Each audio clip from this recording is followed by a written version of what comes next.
Welcome back to Giants Latest. As we wait until training camp comes along, let's go back in time and talk through some Giants greats. One of them being quarterback Phil Simms. And I want to talk about him specifically today because for those of you who don't know, he went to Morehead State for college, and they actually announced that they are renaming their football stadium after Phil Simms. And they are doing a dedicated ceremony on Saturday, October 18th at their stadium in Kentucky for anyone who's local, or if you're a Morehead State fan, an alum, or just a Giants fan and you want to go to Kentucky. It's open to the public. It's on Saturday, October 18th at 10:30 a.m. And, when they were asked about this and in the press release about it, the director of athletics and some of the other people at Morehead State said, this is long overdue. Phil was a fantastic player when he was here, but since then, he's never forgotten about us. He spent a lot of time, energy, resources, and money into helping our football program. They said that they also, in the summer, they do camps at Morehead State, and they bring in a lot of local young kids to try and help them learn about football and grow the game and things like that. So they're thrilled to do it. Phil is obviously very excited about it, and I think it's a great opportunity for him. And I think it's a great reminder of what these players, that so many of them, once they've had success in the NFL, they never forget about where they came from. Phil is from Kentucky. He was a native. And, he talked about going from Kentucky to New York and how different it was. So I want to talk now, of course, about Phil Simms' career. And I was watching some great interviews with him and, of course, going through the Super Bowl and what all of those years on the Giants were really like. So let's take a little walk down memory lane. So like we said, he was drafted number 7th overall in round 1 to the Giants in 1979. He said that Morehead State had to throw together a press conference because they were not prepared to have a player get drafted that high. He said that going from Kentucky to New York was very exciting, but he was absolutely not prepared for the weather and the wind. He said they both were absolutely brutal, but he did also say that he felt like the more he practiced out there every single day, he got used to it, and that ultimately ended up being a benefit to him. And he said he felt like that was an advantage, that when other players came in, they were not prepared for the wind, and the Giants really took that to their advantage, him specifically. He said that in regards to his career, that Bill Parcells was the biggest, most important part of it, and that the reason why he ended up being the quarterback that he was and had the most success that he did was because of Bill Parcells. He said that he changed his mindset and he made it personal. He said, it's up to you, Phil, whether or not this team wins or loses. A lot of pressure on a young Phil Simms. And he said he ended up playing a lot his rookie year, which I don't really think that he was expecting, but that, he learned a hell of a lot. He said, and you guys can see this, and I'm sure a lot of you who were alive during that time and watched the games live, they had an interesting relationship. And, he said it's great, of course, but, he said Parcells used to yell, and he used to yell at basically everyone except Lawrence Taylor, and he used to yell a lot at Phil Simms. And Phil said, I would take it. He was the coach. He was right. I was doing things wrong. I was making mistakes. I was listening to him, and he said every once in a while, though, I'd start yelling back, and I would just go back at him. And he said, I would literally stop and be like, oh my God, I cannot believe that I'm yelling back at the coach right now. But he said, I could pretty much say whatever I wanted to say back to Parcells. He would never get offended. He would never get mad. He would say, it is what it is. It's the nature of the game. We're going to yell and we're going to scream and we're going to get over it. And then we're going to move on. And he said there were never any hard feelings. It just is what it is. That was their relationship. And there's clips of it. It is entertaining. So he goes through all of his seasons. Him and Bob Papa talk through this. And like I said, it's great. It's on the Giants YouTube if you want to look at it. He said the 83 season was brutal. In 84, Parcells said to him that you need to be the offense. They had very low expectations that year, but the expectation was on Phil, that it was going to be on him to make plays. He said that that was when they really started doing a lot of vertical passing, and that style that they played a lot throughout the season, throughout camp, etc. He thinks that's what helped them win the Super Bowl. 2 years later. And he also mentioned Mark Bavaro and said specifically that he was a huge help to him during those years. He said in 85, he thought that they could go to the Super Bowl. He felt like their team was clicking. They were in the right mind. Everyone was playing well. And he said that Bears loss was very, very tough, but that it was on all of them. And he just felt like they weren't ready. There were dropped passes. He said, I missed receivers who were wide open. That was on me. I didn't see them. And, they had some punting issues and things like that. So when it came to training camp in 86, after all of that, Phil said that they were going up against the Atlanta Falcons a lot in practice. And he said, I would just look around and say, cannot believe that we are dominating them in all facets of the ball. And he said, that's when I really felt like this team was special and they were capable of potentially making it to the Super Bowl. He said he felt good about the team, that they had a good run game and they were really good at making big passing plays.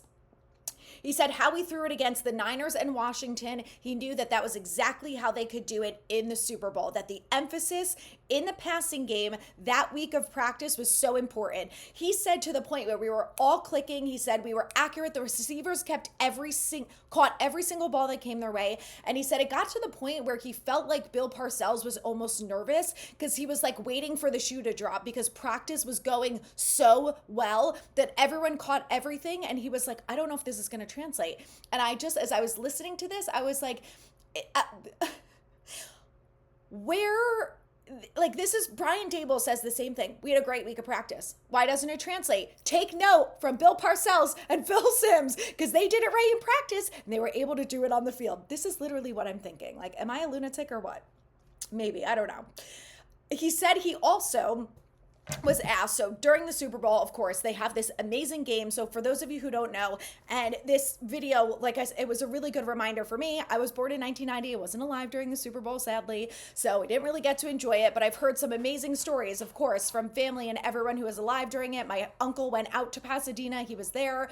So anyway, the Giants were down 10-9 at halftime, and they were not looking like the Giants who had just beat up upon Washington and the Niners before they even got to the Super Bowl. So they get there and they're like, what is going on here? So they go into the locker room. He said there's amazing halftime speeches. They just felt like they were revved up and ready to go.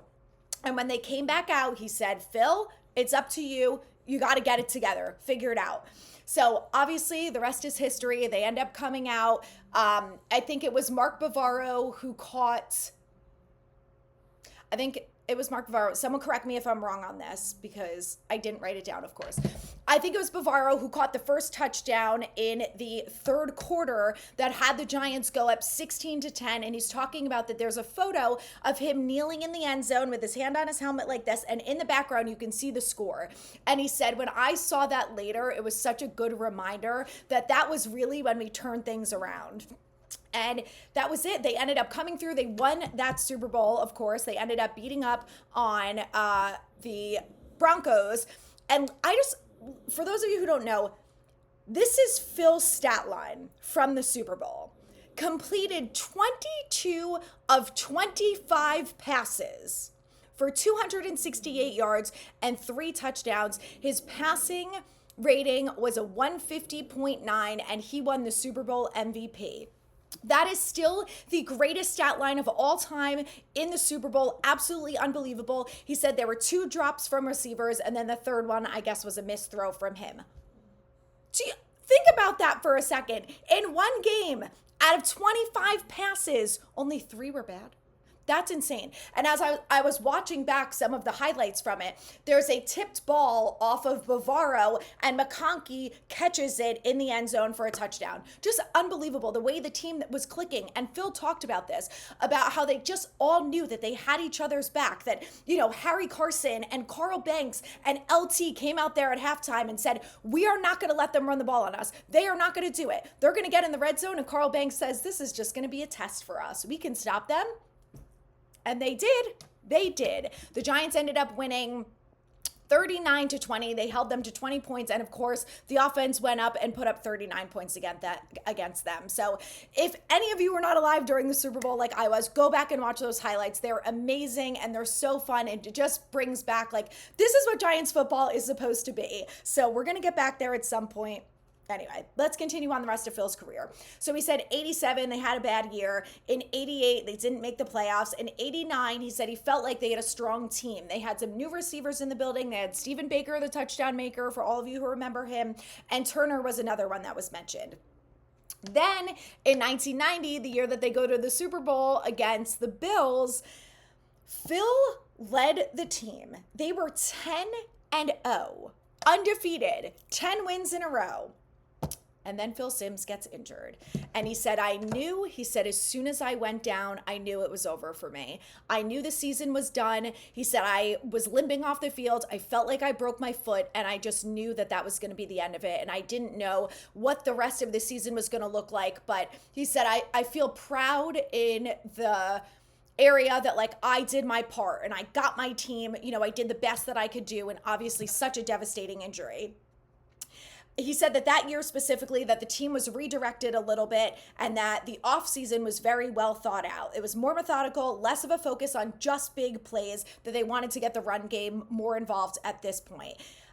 He said he was proud to be a part of it again. And then for those of you who don't know, Jeff Hostetler, the backup quarterback, ends up bringing the Giants to the Super Bowl, and they end up beating the Bills 20-19. And that was the game that was described, I believe, as the Bill Belichick, who was the defensive coordinator of the Giants at the time, defensive masterclass. And this is when I think Bill Belichick became the official Bill Belichick that we all know and love. Now, there was obviously inklings of this, the fact that they only held the Broncos to 20 points in the Super Bowl in 86. But this game against the Bills, the wide right, was when it really kind of, I think, took off for him. So obviously Phil Simms had a legendary career with the Giants. He also is the greatest quarterback in Giants history. He played in 3 separate decades between the 70s, 80s, and 90s. He went through a lot of ups and downs.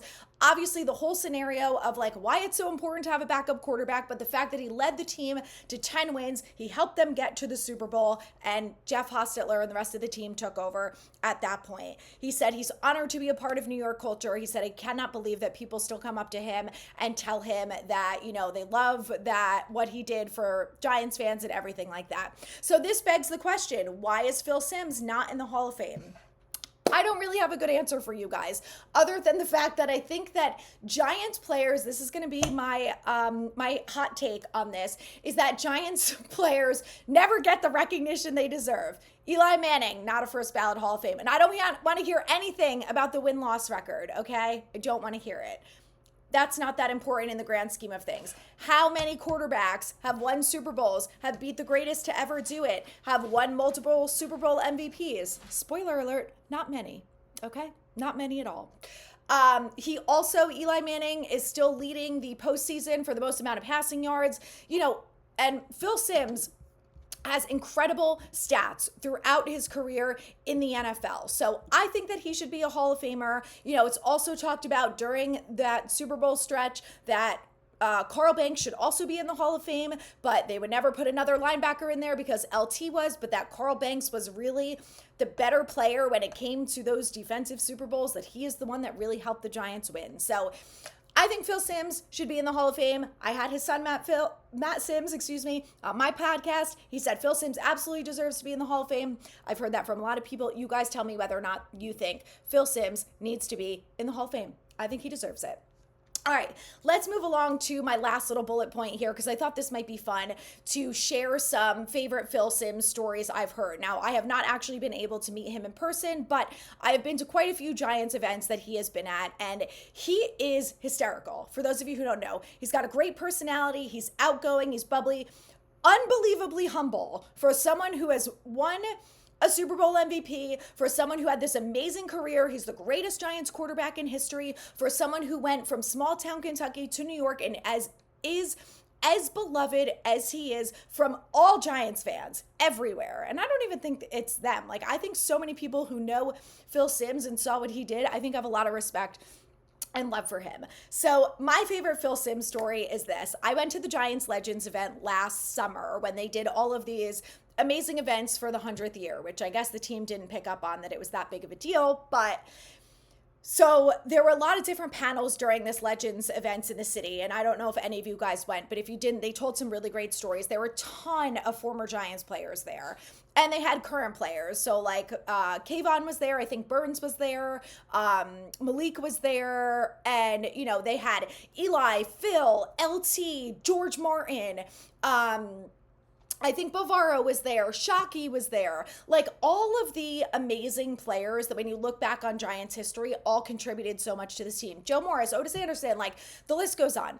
So, they're all getting together and they're talking about stories. And I know we all have heard, or some of you have lived through the 80s and what that was really like back then. The stories that Phil and LT, they need to have their own sideshow because the two of them, the way they go at it, they're like long lost brothers. So Phil is talking about, his career and that in the beginning, it was kind of rocky. When he started out with the Giants, he was throwing some interceptions, not living up maybe to the potential of being the 7th overall draft pick. So then in walks Lawrence Taylor. They draft Lawrence Taylor #1 overall. He's obviously a legend from day one. We all know about Lawrence Taylor, okay? We're going to talk about him at some point this week. And he comes in and he said that they were at a couple practices and he's like watching Phil and he's like, bro, I can't believe this guy's our quarterback. Lawrence Taylor goes up to Phil Simms, who's already been on the team for a number of years at this point. He's in his 6th year with the Giants. And Lawrence Taylor says to him, yo, you better figure this out, man. We got a good defense. Put it together or this team is going to go nowhere and it's going to be your fault. So then so Phil's telling the story, whatever, and LT is like, yes, Simms, and it worked, didn't it? Didn't it? Guess who won a Super Bowl? Excuse me. It all worked out for you, right? So LT always jokes around that he is the reason why Phil Simms ended up having a successful career in the NFL and how he ended up winning them the '86 Super Bowl. And then Phil's going on and telling stories about how Lawrence would, as soon as practice was over, back then they had 2-a-days, so, they're leaving practice a little later than they do now, dressed up in head-to-toe leather, and Phil is like, where are you going, dude? And he's like, I'm going out, don't worry about it. The next morning, they're in the facility at practice, and he goes, LT would come waltzing in the exact same outfit from last night, telling us stories about what he did, who he was with, and he said only LT could get away with it because he was the only one who could go back into practice, who could go out there and do his thing, and who could go out and, obviously have the career that Lawrence Taylor did, and seemingly none of this affected him. My last favorite story is that LT also told this the night of the Legend event, is that as a quarterback, you always wear the red jersey. And LT would always be busting Simms's chops and say, come on, man, step it up back there. Figure out what you're doing. Let's go. Get the ball right. And he said LT, when they were running their drills and doing their 7-on-7s, 11-on-11s, whatever they did back then, that LT would always come running in his face and stop short. And Bill Parcells would be like, he has the red jersey on. You cannot touch him.